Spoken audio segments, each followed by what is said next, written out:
Yeah. Good morning, class. Today we will learn a topic called decision tree algorithm. But before we get into decision tree algorithm, I would like to give an intro about machine learning. Now, what is machine learning and how does it fit into the overall picture of AI? See here, we have computer science as one of the circles, statistics as one of the circles, and engineering itself as one of the circles. And machine learning is a sweet spot that is like an intersection of all these three topics. So now to look at in the AI arena, how does the machine learning fit in? Now we have the bigger circle, which is AI, and within the AI, we have a subset called machine learning, because there are other topics in AI called computer vision and game playing, etc.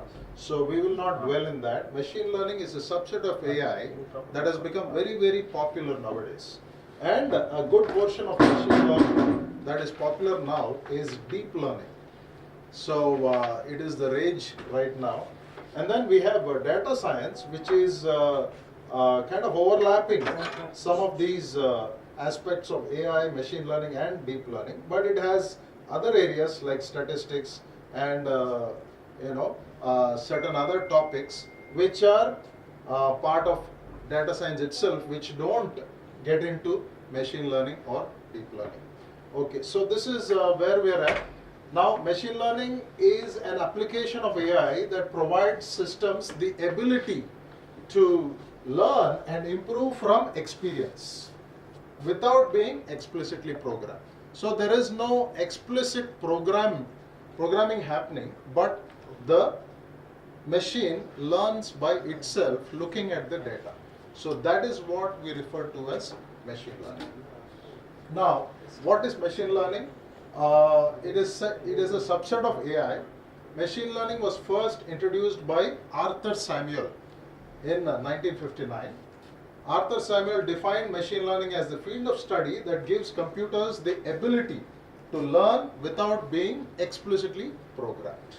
It mainly concerns with the development of algorithms which allow a computer to learn from the data and past experiences on their own. Okay, so there is no learning based on your programming or your instructions, but it learns on its own. For instance, here, human feels like I can learn anything automatically from experiences. Can you learn? And the machine also replies, yes, I can also learn from past data without the help of machine learning, with the help of machine learning, I'm sorry. So, machine learning is where the machine learns by itself by taking a hard look at data. Now, in terms of certain patterns, machine learning uses algorithms to find patterns in data and then uses a model that recognizes those patterns to make predictions on new data. So the old patterns and data is fed in and it figures out a model and it predicts on new data. So that is what it is doing right now. So here data is given, the training algorithm finds the patterns in data and creates a model. The model recognizes the patterns, and when new data is fed into it, it makes predictions on it. So that is the job of ML program when it comes to predicting patterns. So that is another way to look at machine learning. Now, machine learning has three aspects. Supervised learning, which we will take a look at deeply to come into decision tree algorithm. So within supervised learning, we have regression and classification. So regression is used for market forecasting, estimating life expectancy, advertising popularity, population growth. These kinds of topics come under regression. Then there is classification. Classification has, is it a fraud or not? Classifying the image, then diagnosing, say for instance, cancer. Does the patient have cancer? Doesn't have cancer? Then customer retention, that is, say a certain number of customers, say for instance of a carrier like VI, Vodafone. So some customers want to leave Vodafone. So trying to predict which kind of customers would probably leave Vodafone, and hence figuring out a mechanism by which we can retain those customers. So that comes under customer retention. Then we have also unsupervised learning. Within this we have clustering, recommendation systems, target marketing, customer segmentation, dividing the customers into groups so we can target a certain advertising campaign for those customers, etc. comes under supervised learning. And also another aspect is dimensionality reduction. So we have certain mechanisms like PCA, LDA. So those kind of mechanisms help in dimensionality reduction. Within dimensionality reduction, we have big data visualization, meaningful compression, and structure discovery, along with feature elicitation. So these are some aspects that come under unsupervised learning. That is, the model is not fed any kind of labels, or it is not fed any kind of instructions. It just takes a hard look at data and figures out the patterns or classes among the data. So that is what we call as unsupervised learning. Then we also have something called reinforcement learning. So when a small child is playful and he makes a mistake, we correct his mistake. When he does it right, we give a pat on his back. So he learns from the good as well as the bad. Similarly, this reinforcement learning, especially used in self-driving cars, etc., is given certain feedback or reinforcement.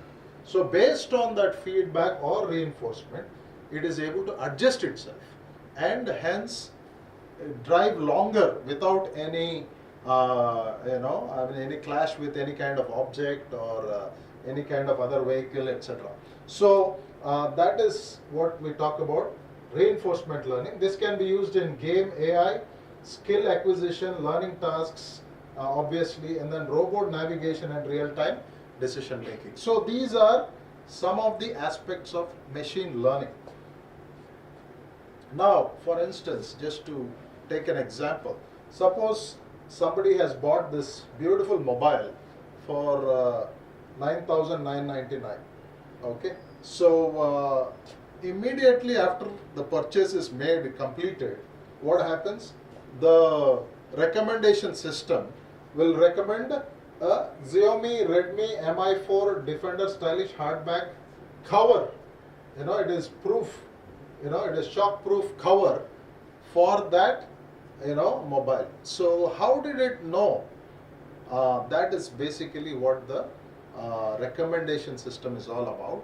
It finds out what are the different things that people have bought along with this mobile, and hence using that knowledge it is able to figure out what is the best thing to suggest for this purchase. So this is again prediction and a recommendation that is covered in this aspect. So machine learning is definitely growing in terms of how the jobs and the number of people that are attracted to it. If you see in Jan 2011, there was hardly much interest in machine learning and data science, but as time passed, we see how the number of jobs and all that have been shooting up, and it's just a beautiful trend that we observe. So all of you students will have plenty of opportunities in all these areas if you show interest and if you just develop skills pertaining to this area. Now we will look at a formal definition of a machine learning algorithm. A computer program is said to learn from experience E with respect to some class of tasks T and a performance measure P if its performance at tasks T as measured by P improves with experience E. So if there is continuous improvement, as the algorithm works itself, then we know that it is a learning algorithm. A learning algorithm learns from its mistakes, learns from more data, and hence it is able to perform better. Example, handwriting recognition learning problem. For instance, somebody writes an E or an 8, and so task in this case is recognizing and I'm sorry. Okay. Okay. Let us go back to this. Yeah. So task is recognizing and classifying handwritten words within images. So for instance, which is the letter that I am focused on right now? So performance P is percentage of words correctly classified. So how many letters or words are correctly classified among the handwritten note? And training experience E is a data set of handwritten words with given classification. So these are all things that we take into to measure in some manner how the system is learning with time, and hence if the learning is done well, we call it a machine learning algorithm. Okay, so now how does the machine learning compare with traditional programming?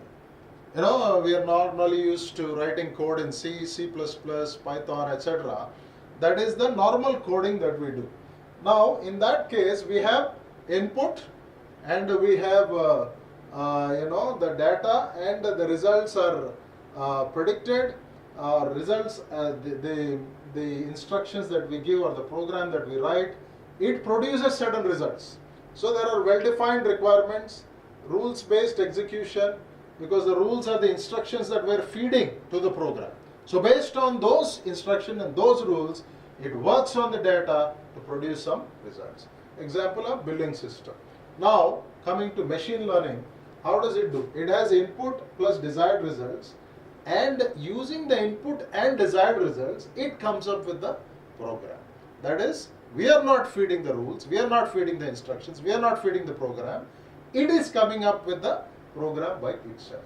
Now requirements keep changing all the time because people want certain modifications, certain hyperparameter tuning, different things are happening. So the requirements keep changing all the time. Program learns from patterns and changes.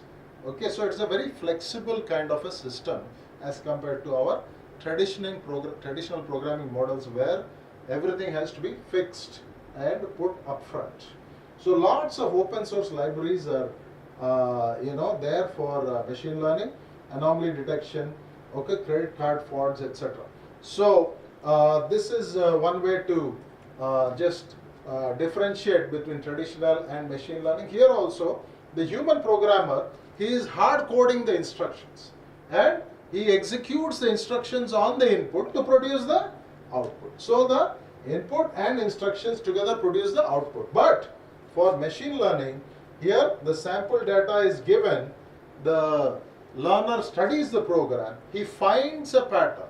The machine learning algorithm is found by the machine and it checks input for the pattern, and whether it is doing a good job or not, the feedback comes back. The pattern is updated time to time so that the learning keeps happening and there is improvement over time to produce the output.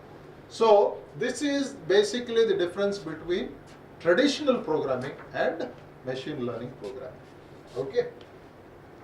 Now see, these are a lot of terminologies and you might have difficulty understanding these terminologies, but there is a nice beautiful chart here that helps us.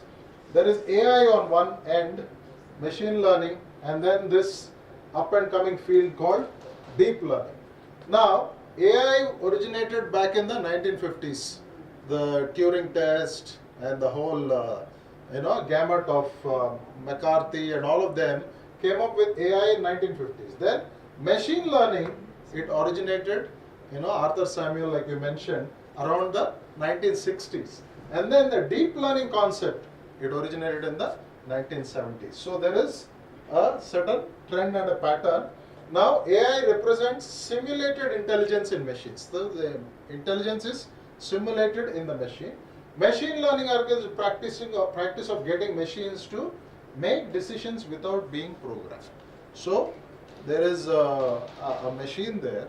So without programming that, if it is able to figure out and make decisions, that is what we call as the machine learning program. And the deep learning is a process of using artificial neural network to solve complex problems. So there are networks called perceptrons and the whole networks that are used to basically solve complex problems that exist today, like handwriting recognition, like voice recognition, etc. These are a set of complex problems that are being able to be tackled by deep learning. Now, there is also AI is a subset of data science. That is, data science is a huge topic that engulfs AI. Machine learning is a subset of AI and data science. So machine learning here, it is a subset of AI and data science, and deep learning is a subset of machine learning, AI and data science. So deep learning is a smaller subset that is the rage right now, but it is definitely it's up and coming field. Aim in AI is to build machines which are capable of thinking like humans. Basically, we are trying to build machines that are able to think like humans. Here in ML, the aim is to make machines that learn through data so that they can solve problems. Okay, so in ML, the algorithm or the machine is learning from data. And finally, in DL, the aim is to build neural networks that automatically discover patterns for feature detection. So the features are not fed into the model. The artificial neural networks, they automatically discover patterns for feature detection. So these are the basic differences between AI, ML and DL. I hope this slide helps. But in any case, as we go further, you will learn about all these things. Don't need to be anxious about these things. We will learn step by step. Okay. So application of machine learning, we have language translation. For instance, you go to Germany, you see a signboard in German, you are not able to figure out what that says, you don't know which place you are at. You turn on your language translation on your mobile, it is able to translate it into English. Similarly, medical diagnosis, does a patient have cancer or not, what is the probability, etc. Then stock market trading, predicting a stock. Fraud detection, suppose somebody swipes the credit card for a huge amount, now it is able to figure out and immediately a blip goes on the computer and somebody at the call center is able to call and check if there is a fraud happening or not. Similarly, virtual personal assistant, like all these chatbots today, they are using machine learning in order to definitely take the place of humans who need to be there as assistants, and these works 24/7. Email spam and malware filtering. This is a beautiful application. We know that Gmail produces a lot of spams. This algorithm is able to cleverly detect based on certain keywords like Reader's Digest or certain loan applications, etc., that are bombarding the mailboxes day in and day out. So these algorithms are able to clip those kind of mails and send them to the spam folder, and so you are able to be safe and not be bombarded and look at mails that are relevant. Then there is self-driving cars, which we talked about little briefly. We have product recommendations, that is once you buy a product, the recommendation system is able to recommend to you, like for instance all these Flipkart or Amazon, they are able to recommend to you what are the relevant products based on the product that you bought. Then there is also traffic prediction. So these kind of systems align with the video cams that are on the street lights, and they are able to take a look at the traffic that is there and give more time, for instance, to a lane that is heavily trafficked and give less time to other lanes. So that is useful in traffic prediction. Speech recognition, basically Alexa, Siri, Cortana, all these mechanisms are useful for recognizing what you are trying to say, speech recognition. Then you have image recognition, that is you feed it an image based on the patterns that you've given in the past of apples, oranges, dogs, cats, etc. You feed in a new image and it is able to detect what kind of animal or fruit that is. So these are all different applications of machine learning, and it's beautiful field that is emerging, and there is a lot of improvement happening day by day. So applications of ML in business, it is used to check customer behavior. In finance, it is used for fraud detection, stock market, in medicine to learn diagnosing certain diseases, in communications, network optimization, maximizing the quality of service, science, physics, astronomy, biology, World Wide Web, searching for relevant information. There are so many web scraping, etc. tools that are useful to figure out the needed aspects in any web page, etc. So these are all beautiful applications.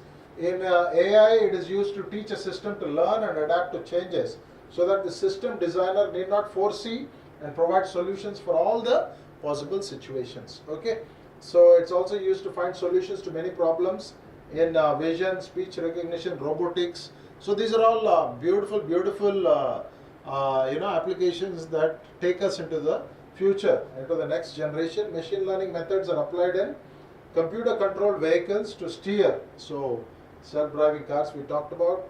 They are also used to develop programs for playing games, chess, AlphaGo, etc. They have even beaten the masters in these games. So how does basically, I just want all of you to think here, how does basically a machine learning algorithm work? For instance, we have a data here. When x is 1, then it is predicting that, y is 2. When x is 2, y is 4. When x is 3, y is 6. Now what is the pattern here? Yeah, like you guessed, it is y is 2 star x, or 2 times of x. So this kind of a pattern, now it may not be as simple as 2 times of x, it might be x square plus 5 or x cube plus x square plus 3. So it is able to figure out what is the best algorithm that for a given x it can predict the right value of y. So to learn the rules governing a phenomenon, machines have to go through a learning process. They do this by trying different rules and learning from how they will perform. This is why it is called as machine learning. So I hope this small example is able to help you to understand that we are trying to find the rule, we are trying to find the algorithm, we are trying to figure out a program that works on the inputs to give the outputs. Okay. So now in a simple manner, for any machine learning process, there are a few terms or terminology we need to be good at. Data set, a set of data examples in the form of a list or an ordered collection which contains features important to solve the problem. Then we have features, important pieces of information in the data that helps to understand the problem. Then we have the model. It is basically a machine learning algorithm. Has learned and denotes the output after the process of training. So after it is being trained, you come up with the model or the algorithm or whatever it is that is continuously being modified to provide improvement. These are the other terms. Loss is basically the difference between the predicted and the actual values. Fitting is fitting the model based on the training data. Generalization is making sure that it is not overly fitted or underly fitted, so the correct amount of fitting. Then hyperparameters are parameters you use to tune the model so it performs better and better. Okay. So now there are other the process of machine learning which we will look at here. Data collection. Data collection is nothing but collecting the data that the algorithm will learn from. Then data preparation is formatting and engineering the data into the optimal format. For instance, suppose the data is in different units. Say some data is in rupees, some in pounds, some in dollars. So making sure all the data is in one particular format. Then the training is the process where the machine learning algorithm actually learns. And then evaluation is test the model to see how well it performs at all times, not just while the training is going on, but even with the test data and validation data, all data, if the machine is able to, the model is able to perform well. That is evaluating the model and tuning, fine tune the model to maximize the performance. Okay, so you have to do some hyperparameter etc. tuning to maximize the efficiency of the model. Okay, so now the whole machine learning a set of algorithms can be divided into three. There is supervised learning, there is unsupervised learning, and then there is reinforcement learning. Okay, so supervised learning, there is classification and regression, like we talked about. Then unsupervised, we have dimensionality reduction and clustering. And similarly, for reinforcement learning, we have gaming and other aspects. Okay, so these are some divisions among the learning algorithms. Okay, so yeah, let's talk about supervised learning for a little bit, because the aspect that we are looking at, decision tree algorithm, fits into supervised learning algorithm. Supervised learning is a type of machine learning in which machines are trained using well-labeled training data. Whenever you think of supervised, you think of labeled data, labeled training data, and on basis of that data, machines predict the output. Now, the labeled data means input data is already tagged with the correct output. So, you are training it. If this is the input, this is the output. If this is the input, this is the output. So, those pairs are trained sequentially so that, you know, the algorithm is able to work well. Similarly, the supervised learning is a process of providing input data as well as the correct output data to the machine learning model. The aim of the supervised learning algorithm is to find a mapping function to map the input variable with the output variable. For instance, y equals fx. X is the independent input variable. The values are there. The y is the dependent variable on the independent variable that, you know, predicts what is the apt value of y. For instance, if the labeled data in our case is a bunch of figures like this, you know, of different circles, hexagons, triangles, etc., then it is able to figure out an algorithm here that is able to differentiate what are the different kinds of shapes. So the ML model, you know, it differentiates the circle from the triangle from the square, and when the test data is fed in, it is able to predict this is a triangle and this is a circle. So this is what the machine learning algorithm has come up with, and this is an example of supervised learning. Okay, now how does the supervised learning model work? Okay, models are trained using labeled data set where the model learns about each type of data. Once the training process is completed, the model is tested on the basis of test data and it predicts the output. Okay, once the training is over, then you check it on test data. Suppose we have data set of different types of shapes: square, rectangle, triangle, polygon. First step is that we need to train the model for each shape. Okay, if the given shape has 4 sides, all sides are equal, then it is a square. If the given shape has 3 sides, it will be labeled as a triangle. 6 sides, it will be labeled as a hexagon. So once this kind of training keeps happening, then when the model is ready, now you feed it the test data, it is able to perform well. So steps is what? First, determine the type of the training set. Maybe the feature could be the number of sides. Okay, gather the labeled training data. Then split the training data set into training data set, test data set, and validation data set. Determine the input features of the training data set, like the number of sides, which should have enough knowledge so that the model can accurately predict the output. The length of the sides, for instance, if you want to check if a polygon is a square, then we need to not only know that it has 4 sides, but the length of the sides are equal. Determining the suitable algorithm for the model, such as the SVM, decision tree, etc. What is the algorithm that fits well for this kind of data? then execute the algorithm on the training data set, and evaluate the accuracy of the model by providing the test set. And if the model predicts the correct output, which means our model is accurately working. So these are all the different steps we have to go through to check if a supervised algorithm is able to learn and work well with the data. So now, for instance, what is the two kinds of algorithms within supervised learning? So within supervised learning, we have regression algorithms and classification algorithms. Regression algorithms, what is the temperature going to be tomorrow?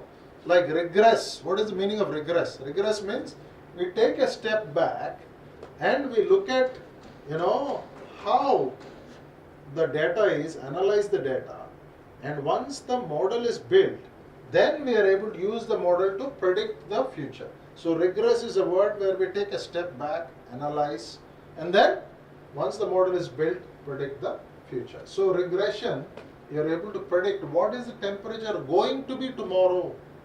Whereas classification, it is able to, there should be two classes, right? So it is either cold or hot tomorrow. So those kind of questions are answered by the classification set of algorithms. Okay. So now suppose we are looking at this, is it going to rain tomorrow or not rain? Those kind of classification. Now we look at the outlook. If it is sunny and the humidity is high, then there may not be chance of rain. But if it is sunny, humidity is normal, then there is a chance of rain. Okay. Overcast, then there is a chance of rain. If there is rain and there is wind and it is strong, maybe no. But if it is weak, then the chances of rain are there. So based on certain conditions, so this is in fact a decision tree that is able to help us to classify whether it is able to rain or not rain. So that kind of a algorithm we are looking at. So the supervised learning, basically we have input variables and output variables. Input variables are denoted by x, the vector x, x1, x2, x3, etc., xn, and the output variables are denoted by y, y1 to yn, and the vector y. So input is capital X, output is capital Y. Here the aim of the supervised learning is to understand how does y vary with x. The goal is to approximate the mapping function so that when we have a new data input x, it is able to predict the output variable for that. Or in other words, we have dependent variables and independent variables. Our aim is to understand how does a dependent variable change with respect to the independent variable. So this is the function of supervised learning. Now in regression, relationship between the input variable and the output variable, it is able to predict continuous and real variables. That is, continuous variable means what? Like the height of a person. He can be 6 feet 11.5 inches, or 6 feet 11.52 inches, etc. So it is a continuous variable. There is not discrete, this is the only values it can have. Those kind of restrictions are not there. So on those kinds of variables we can use regression.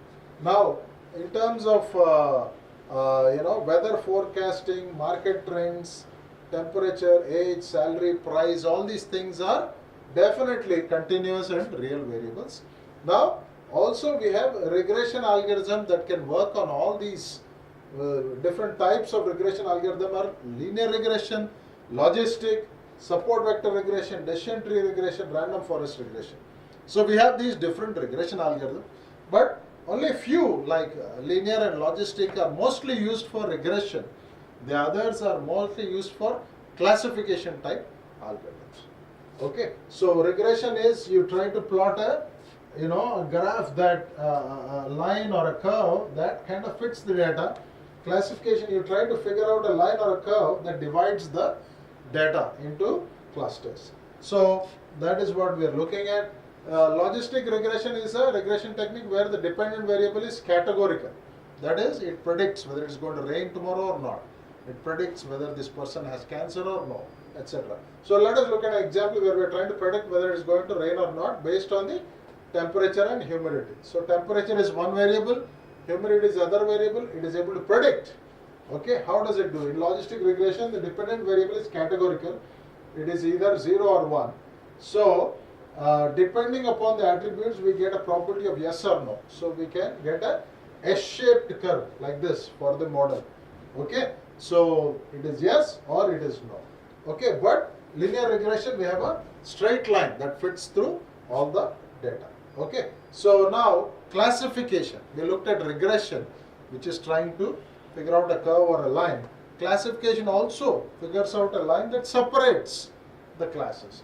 Okay, classification algorithms are used when the output variable is categorical, which means there are two classes such as yes or no, male or female, true or false, etc. So the different kinds of classification algorithms are random forest, decision tree, logistic regression, support vector machine. All these things are classification algorithms. Examples of classification is determining whether an email is spam or not, spam or ham. The outcome can be binary classification, logistic regression. Something is harmful or not, whether it is going to rain or there is going to be no rainfall. So all these types are, classification algorithms. Now, for supervised learning, the advantages and disadvantages. Advantages is with the help of supervised learning, the model can predict the output on the basis of prior experiences. In supervised learning, we can have the exact idea about the classes or objects. Also, it helps us to solve various real-world problems such as fraud detection, spam filtering, etc. Now the disadvantages is supervised learning models are not suitable for handling complex tasks. Certain simple tasks, understandable. Complex, they are not able to help us. And it cannot predict the correct output if the test data is different from the training data set. So it is not able to correctly predict. And it requires a lot of computation time to train the model. Also, we need enough knowledge about the classes of object. So all these things are disadvantages of supervised learning. Okay, so I think we will take a break here before we go into the next aspect, which is the decision tree itself. So before we go here into decision trees, we will take a break and then we will come back. Thank you.